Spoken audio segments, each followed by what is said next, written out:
Hello everyone. आज बेटा हम डिस्कस करेंगे concentration terms like molarity, molality, mass percent of a solution.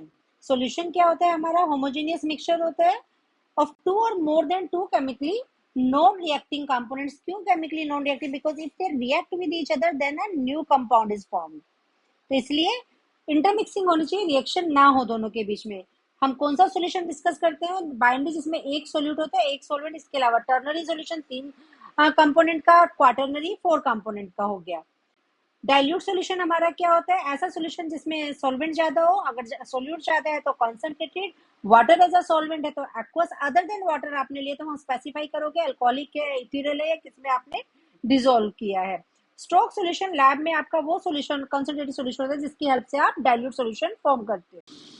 Symbolic representation of solute and solvent. Solute के case में हम सब्स्टिट्यूट में 2 या बी लेते हैं और सॉल्वेंट में हम ए या 1 लिखते हैं बेटा।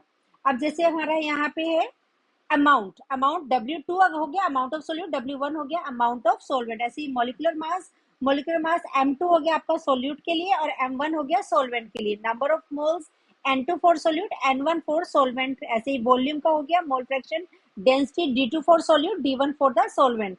कौन कौन सी कंसंट्रेशन टर्म्स हम डिस्कस करेंगे यहाँ पे?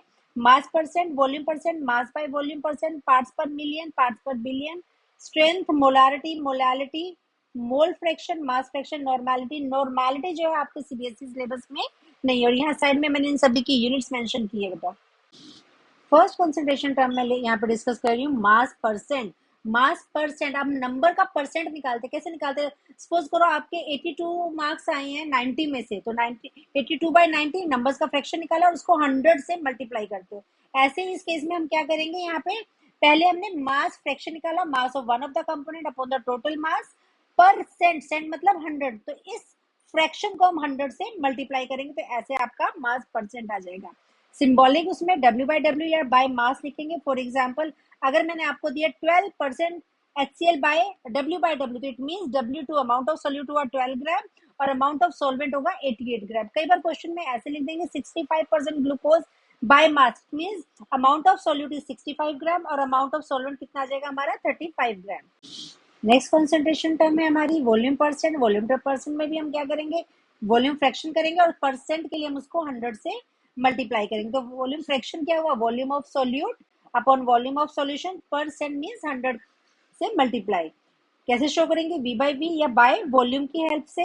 सपोज अगर आपको क्वेश्चन में ऐसे दिया है 15% HNO3 V by V, it means volume of solute है 15 ml, वॉल्यूम ऑफ सॉल्वेंट है 85 ml। या फिर क्वेश्चन में आपको ऐसे दिया होगा 68% सल्फ्यूरिक एसिड बाय वॉल्यूम, तो it means volume of solute यानी कि सल्फ्यूरिक एसिड इज 68 ml और volume of solvent water is 32 ml। Then unit interconversion 1 litre equal to 1 dm cube या 1000 ml या 1000 cc। cc means cubic centimeter। Next concentration term is the strength. Strength क्या हुआ? Strength is W by V type of। So strength is the mass of solute in gram upon volume of solution। Unit क्या हुई? ग्राम पर litre. Molarity दे रखी हो तो strength का और मोलारिटी का क्या रिलेशन है? Strength equal to molarity into molecular mass. The next concentration term is parts per million। Per million means 10 की पावर 6। जो भी आपका फ्रैक्शनल कंपोनेंट है, मास फ्रैक्शन है या वॉल्यूम फ्रैक्शन है, उसको 10 की 6 से मल्टीप्लाई करोगे। अगर क्वेश्चन में आ जाए पार्ट्स पर बिलियन कैलकुलेट करना है तो आपका मल्टीपल फैक्टर क्या हो जाएगा? 10 की 9। तो इन शॉर्ट आप कह सकते हैं परसेंट के लिए 10 की 2 से मल्टीप्लाई करोगे, फ्रैक्शन को पर मिलियन के लिए 10 की 6 से करोगे और पर बिलियन के लिए 10 की 9 से आप मल्टीप्लाई करेंगे। नेक्स्ट कंसंट्रेशन टर्म है मोलारिटी। मोलारिटी क्या होता है? Number of moles of solute dissolve पर लीटर ऑफ सॉल्यूशन। सॉल्यूशन में डिसॉल्व हो रहा है तो resulting solution is a molar solution. तो मोलारिटी क्या हुआ? Number of moles of solute that is N2 by volume of solution bye V। So unit हो गई मोल पर लीटर। N2 क्या होता है? W2 by M2। So molarity that one is equal to W2 by M2 into 1000। 1000 क्यों लिया मैंने? अगर आपका वॉल्यूम ml में गिवन हो तो 1 लीटर इक्वल टू 1000, तो यहाँ आप कन्वर्जन फैक्टर लगाएंगे। देन वॉल्यूम जो है डायरेक्टली प्रोपोर्शनल होता है टेम्परेचर के। इट मींस अगर टेम्परेचर बढ़ेगा वॉल्यूम बढ़ेगा, मोलारिटी कम होगी तो it means molarity is a temperature dependent term. So अगर आप वेरिएबल टेम्परेचर पे ले रहे हो तो मोलारिटी हम प्रेफर नहीं करते, but at a room temperature अगर आप ले रहे हो तो हम मोलर सोल्यूशन प्रेफर करते हैं। कई बार क्वेश्चन में आपको ऐसे दिया सपोज 0.1 m, तो इट मींस N2 हो गया 0.1 and volume is 1000 litre ml, sorry. अगर क्वेश्चन में आपको दिया है m/50 या कुछ भी वैल्यू दे रखी है, तो it means N2 number of moles of solute हुआ 1/50, वॉल्यूम इज 1 लीटर। कई बार आपको क्वेश्चंस में दे रखा होगा डेसीमोलर, डेसीमोलर मींस m/10, पेंटीमोलर, पेंटीमोलर कितना होगा m/5, सेमीमोलर m/2, सेंटीमोलर m/100। कई बार क्वेश्चन में आपको मास परसेंट एंड डेंसिटी गिवन है, तो कैसे उनको मोलारिटी आप फाइंड आउट करेंगे। लाइक सपोज एग्जांपल मैंने यहाँ लिया 15% HNO3 by mass and density of the solution is इतना दिया है आपको। तो 15% बाय मास मींस W2 आपका 15 है और अमाउंट ऑफ सॉल्यूशन है 100। सॉल्यूशन की डेंसिटी गिवन है, यहाँ से वॉल्यूम कैलकुलेट कर लो, तो ये आपकी फिर वॉल्यूम आपका ml में आ जाएगा। या फिर आप इसी को आप ऐसे डायरेक्ट भी अप्लाई कर सकते हैं, percent by weight, like 15 into 10, density जितना दिया 2.05 upon molecular mass of HNO3 which is 63। आप ऐसे भी कर सकते हैं, one is the same thing, दोनों ही सेम है। फॉर एग्जाम्पल जैसे मैंने यहाँ क्वेश्चन लिया, concentrated nitric acid is that one is 68% nitric by mass और उसकी डेंसिटी इतना दे रखा है, आपको मोलारिटी निकालनी है, तो आप ये अप्रोच यहाँ पे यूज करेंगे। नाउ मोलारिटी इक्वेशन डाइल्यूशन करना है, M1V1 इक्वल टू M2V2। अगर आपको कोई इक्वेशन केमिकल रिएक्शन है तो वहां पे नंबर ऑफ मोल्स भी हम उसके लेंगे, तो M1V1 upon N1, M2V2 upon N2 number of moles of reactants. अगर न्यूट्रलाइजेशन रिएक्शन टाइप है तो वही सेम मोलारिटी इक्वेशन आपकी सेम ही है।